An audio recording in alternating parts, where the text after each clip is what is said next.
U.S. sanctions networks based in China, Hong Kong, Belarus for helping Iran obtain weapons.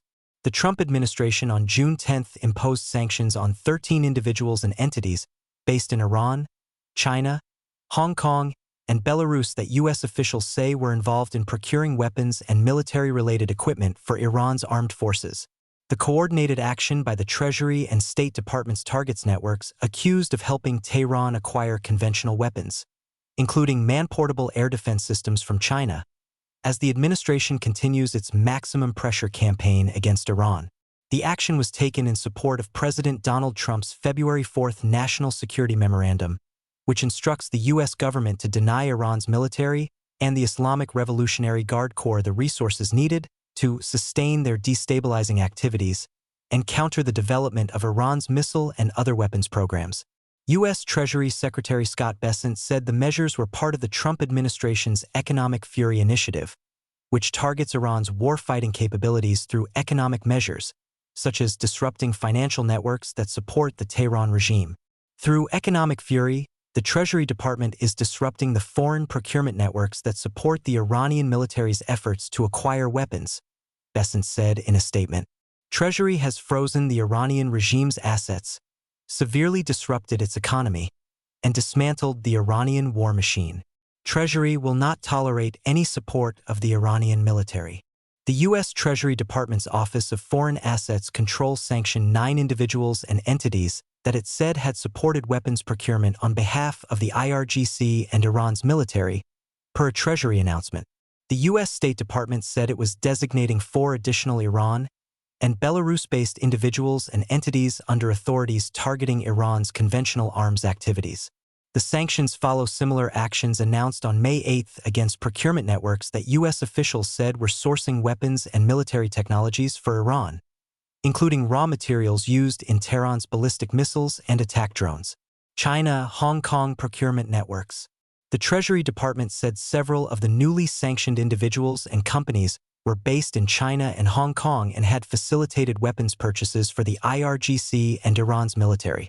Among those designated was Hong Kong-based Domus Trading HK Limited, which the Treasury described as operating within Iran's clandestine banking network and attempting to facilitate payments related to Iranian weapons procurement efforts. Shanghai-based Mustad Shanghai International Trade Company Limited, a subsidiary of Mustad Limited, was also designated. The Treasury additionally targeted a separate procurement network tied to Iran's military. The sanctions block all property and interests in property of the designated persons that are subject to U.S. jurisdiction and prohibit U.S. persons from engaging in transactions with them. The Treasury also said that foreign financial institutions that knowingly engage in significant transactions involving sanctioned parties could face secondary sanctions. Belarus-Iran designations. The State Department's designations focused on entities and individuals that officials said helped Iran acquire conventional weapons and military technologies. Among them was Armory Alliance, a Belarus-based company that U.S. officials said acted as an intermediary between China-based suppliers and Iran. The company facilitated purchases of hundreds of manpads and attempted to conceal the shipment's origin and ultimate destination by routing them through third countries, the State Department said.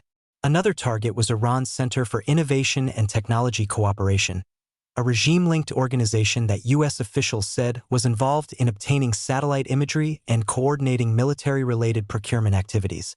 According to the State Department, CITC coordinated with Iran's Ministry of Intelligence and Security regarding targeting information associated with an Iranian attack in March 2026 on a facility hosting U.S. forces, an attack that injured American service members. State Department spokesman Tommy Pigott said the measures demonstrate the Trump administration's ongoing effort to prevent Iran from rebuilding military capabilities and proliferation-sensitive programs.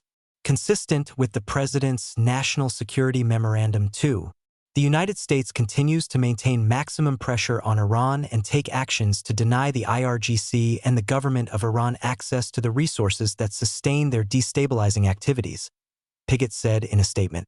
Pigott also said the measures support the implementation of United Nations restrictions on Iran that were reimposed following what he described as Tehran's significant non-performance of its nuclear commitments.